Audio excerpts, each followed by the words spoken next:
La séquence que nous allons analyser ensemble est extraite du film Les Amants du Capricorne, réalisé par Alfred Hitchcock en 1949. Il s'agit d'un film dramatique sous-tendu par une romance impossible en Australie. L'intrigue met en scène Charles Haddar, qui espère s'enrichir en se rendant dans ce pays et dont la destinée va croiser celle du richissime Sam Flusky, marié à la belle et instable Henrietta.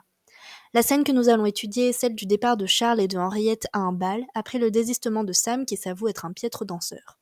Ce passage met en lumière le mariage morcelé de Sam et Henrietta et la frustration de ce premier qui n'arrive pas à satisfaire son épouse malgré sa réussite personnelle. La première image de cette séquence montre le logis cossu du couple. La demeure est immense, des arbres imposants encadrent le plan et les lumières provenant de l'intérieur mettent en valeur le nombre de pièces dont dispose le lieu.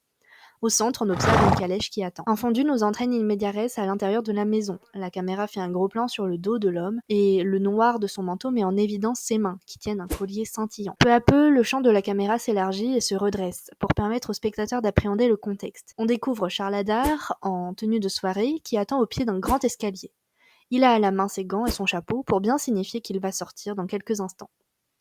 Le choix du plan américain permet une confrontation directe entre ces deux hommes, qui, on le devine, sont implicitement rivaux. On le voit d'ailleurs à la main tendue de Charles, que Sam ignore, préférant se décaler pour éviter le contact. Une nouvelle fois, difficile de ne pas remarquer ses mains qui tiennent le collier, seule tache de couleur au milieu de ce dos sombre. Les deux hommes se rapprochent de l'escalier et lèvent ensemble la tête vers un point que nous ne voyons pas. Cela permet d'effectuer un raccord regard avec le nouveau plan. La belle Henriette se tient en haut de l'escalier, surplombant de toute sa hauteur les deux hommes et le spectateur. En effet, la contre-plongée permet de magnifier cette apparition, de rendre cette femme encore plus imposante et resplendissante. Pour ajouter de l'effet à cette apparition, la musique extra-diégétique démarre à ce moment précis, rythmant ses pas à mesure qu'elle descend l'escalier.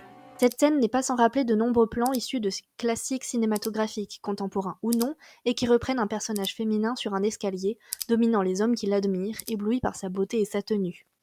Cette apparition rappelle l'étape symbolique de l'apparition de la mariée qui fait cesser toutes les conversations et dévoile enfin sa tenue aux mariés et aux invités. Un dézoom progressif permet d'obtenir ensuite une vue d'ensemble sur la scène. Henrietta se retrouve personnage central, entourée de deux hommes, deux prétendants. Elle s'adresse en premier à son époux, lui demandant comment il la trouve.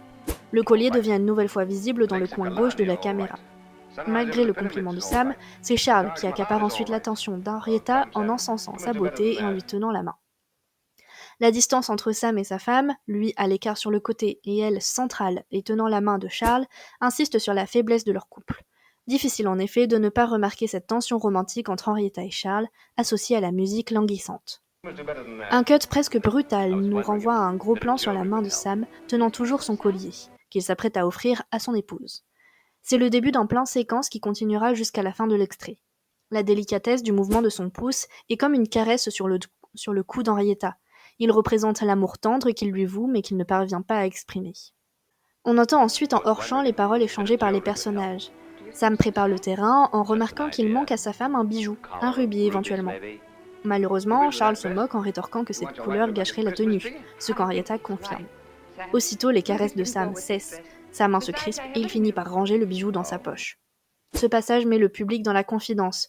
Seul le spectateur sait que Sam avait un cadeau pour Henrietta. Celle-ci ne le saura jamais. Elle passe d'ailleurs devant lui, sans un regard, en compagnie de Charles. La caméra les suit, laissant de côté Sam, pour entériner le fait qu'il n'est pas important.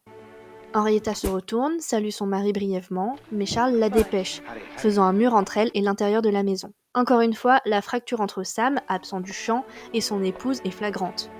Une fois le duo sorti, il reprend sa place au centre du champ et la caméra effectue un travelling pour le suivre dans la maison vide. On entend en off le bruit du fiacre qui s'en va, emportant avec lui Henrietta et Charles. Sam se retrouve confronté à sa solitude, il reste debout face au chandelier qui est lui aussi seul à décorer le mur. Au fond, des fauteuils vides rappellent qu'il va passer la soirée seul. Il jette un nouveau regard à l'escalier et pense sans doute au collier qu'il n'a pas pu donner. Pour conclure, cette séquence très contemplative permet de mettre l'accent sur des détails, comme la main crispée de Sam sur le collier. Si le cadre luxueux de la villa, la musique et l'apparition éblouissante d'Henrietta rappellent des scènes issues de contes de fées, Sam Flusky, malgré sa réussite professionnelle, est malheureux, ignoré par ses pairs et par sa femme. Cette dernière est une figure évanescente, insaisissable, incarnée par la célèbre Ingrid Bergman. Si Les Amants du Capricorne s'avère être un échec pour Hitchcock, il reste un drame historique illustrant les failles de la nature humaine à coups de longs plans séquences aux ambiances victoriennes.